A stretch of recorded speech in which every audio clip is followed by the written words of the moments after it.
The size of the Yamato is breathtaking.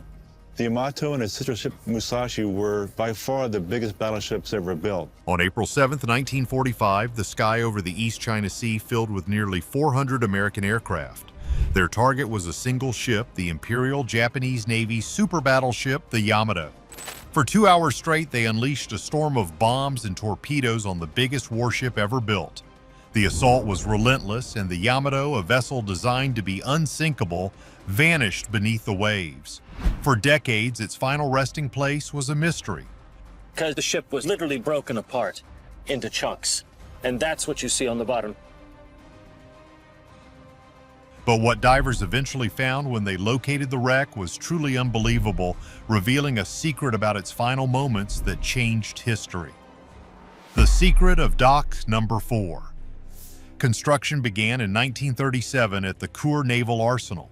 To hide the project, the entire shipyard was transformed. A massive screen made of sisal hemp weighing over 400 tons was erected around the dry dock to block the view. Workers were sworn to secrecy under threat of severe punishment from the feared Kempeitai, Japan's military police. To put it mildly, speaking a word about the Yamato to an outsider was a life-ending mistake. Even the ship's most incredible feature, its 18.1-inch guns, the largest naval cannons ever made, were officially referred to as special-type guns to mislead foreign intelligence. The Yamato was a true behemoth. Stretching 862 feet long, it was not just the biggest battleship ever built, it was a floating fortress. It displaced over 72,000 tons, more than any warship before it. Its armor was its most legendary feature. The main belt running along the ship's sides was a staggering 16 inches of solid steel. The frontal armor on its main gun turrets was even thicker, an unbelievable 26 inches. This was the thickest armor ever mounted on a ship, designed to be impenetrable to all existing naval guns. Many people are crazy about these stats, but the thing nobody tells you is that this very strength hit a critical weakness. The armor plates were so heavy they couldn't be welded together effectively. Instead, they had to be riveted. This seemingly minor detail would later prove to be a fatal design flaw. The ship was a paradox, an invincible titan with an Achilles heel hidden in its very bones. But this ship was meant for offense. The 9 main guns were housed in 3 massive turrets, each weighing more than an entire American destroyer. These cannons could fire shells that weighed over 3,200 pounds across a distance of 26 miles. The sheer power of a single salvo was immense. The blast pressure was so extreme that any anti-aircraft gun crews caught on the open deck would be instantly incapacitated by the shockwave. Inside the turrets, a complex system of pulleys and mechanical arms was needed to handle the enormous shells. It was a marvel of engineering, all designed with pen and paper.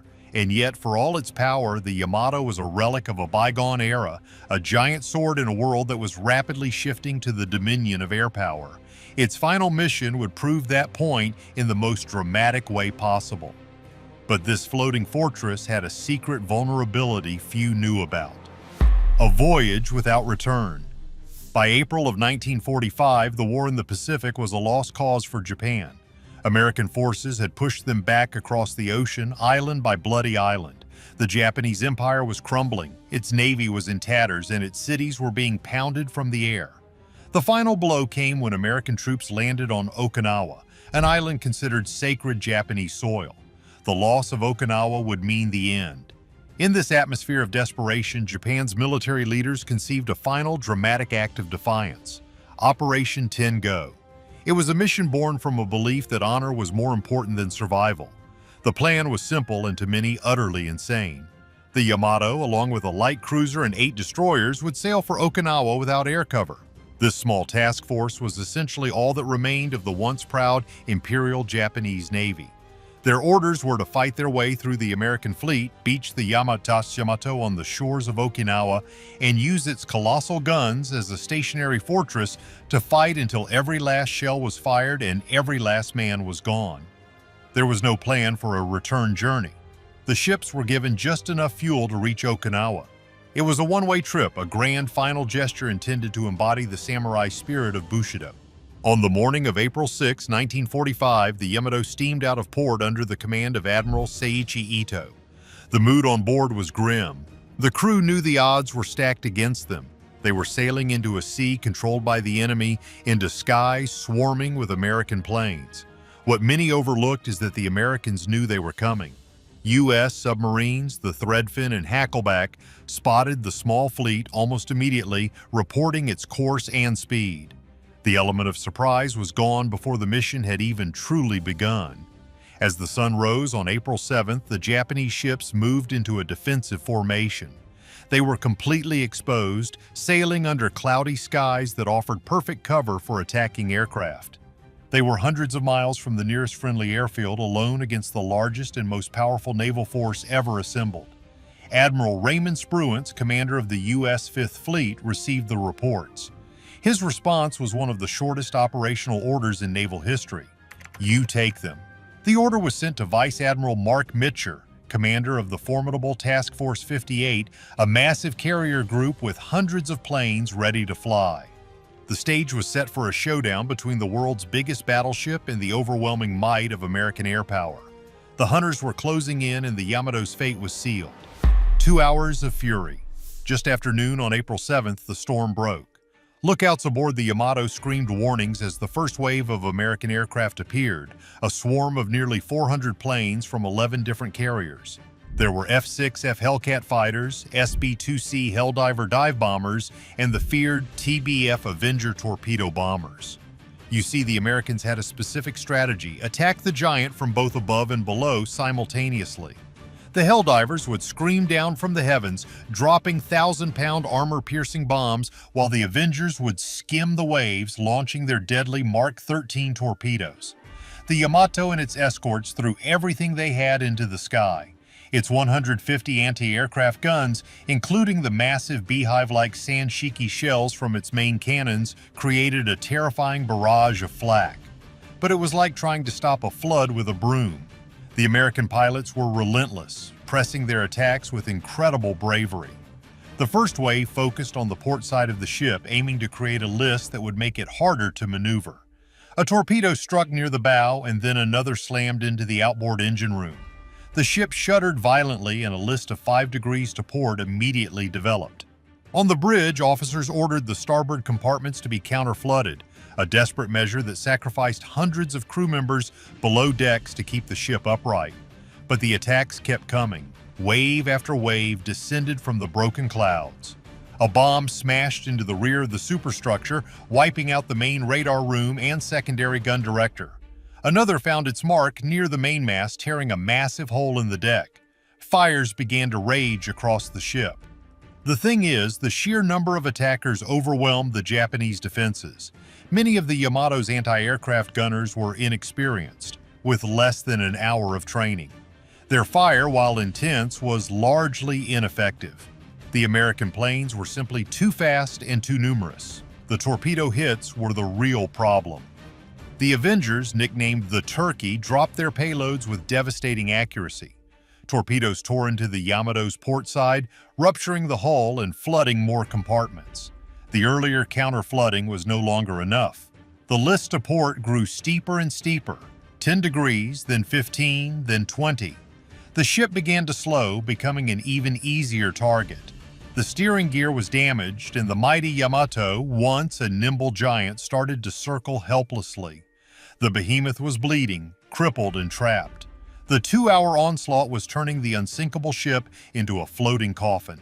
The final catastrophic blow was about to land. A cloud over the ocean. With the ship listing at over 20 degrees and its speed cut to a crawl, the command crew knew the end was near. The main deck was canted at such an angle that the crew could barely stand. The portside blisters, designed for counter-flooding, were now high out of the water, useless. The starboard side, however, was almost completely submerged. The once mighty anti-aircraft guns fell silent as their crews were either gone or unable to operate them. At 2 o'clock in the afternoon, with more American planes circling for the final strike, Admiral Ito gave the last order: abandon ship. But there was little time. The list was increasing rapidly. On the bridge, Admiral Ito and the ship's captain, Kosaku Ariga, chose to go down with their vessel, tying themselves to the binnacle to ensure they would not be washed away. Below decks, chaos reigned. Hundreds of sailors were trapped in flooded compartments, while others tried to escape the inferno on the upper decks. What many don't realize is that for many of the crew, surrender was not an option. It was the ultimate dishonor. Some chose to end their own lives rather than be captured. At 2:20 p.m., the Yamato rolled completely onto its side. Its massive red hull, normally hidden beneath the waves, was exposed to the sky.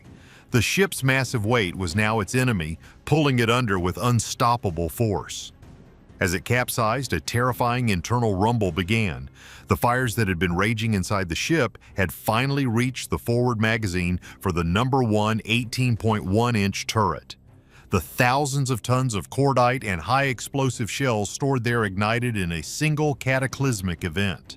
The explosion was one of the largest non-nuclear blasts in human history. It ripped the Yamato in two, sending a column of fire and smoke 20,000 feet into the air, a mushroom cloud visible for over 100 miles.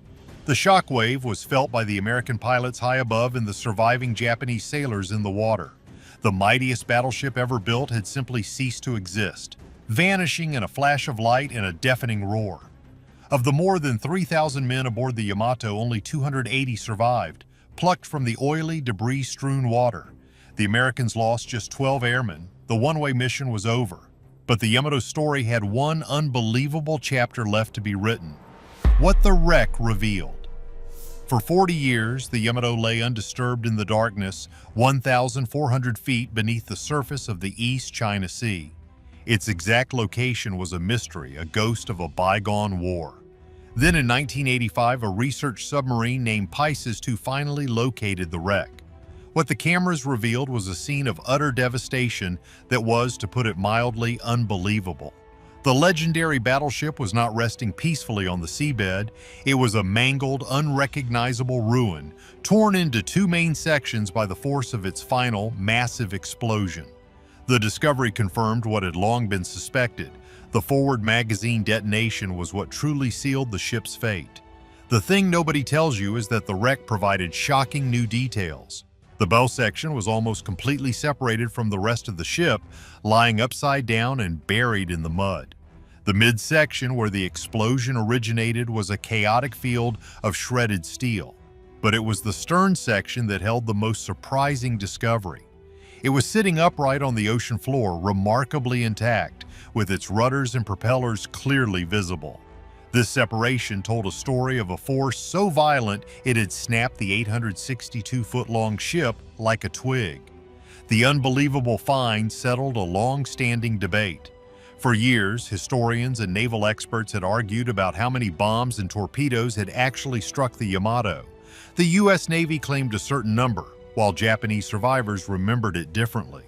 The wreck, however, offered physical proof. Detailed surveys in the years that followed showed the catastrophic damage inflicted by at least 11 torpedoes and 6 bombs. The analysis showed that the torpedoes that struck the port side were the key to its demise, creating the unstoppable list that ultimately led to the capsize and the final, horrific explosion. The wreck of the Yamato serves as a powerful silent monument. It is a testament not only to the bravery of the men on both sides, but also to a fundamental shift in naval warfare.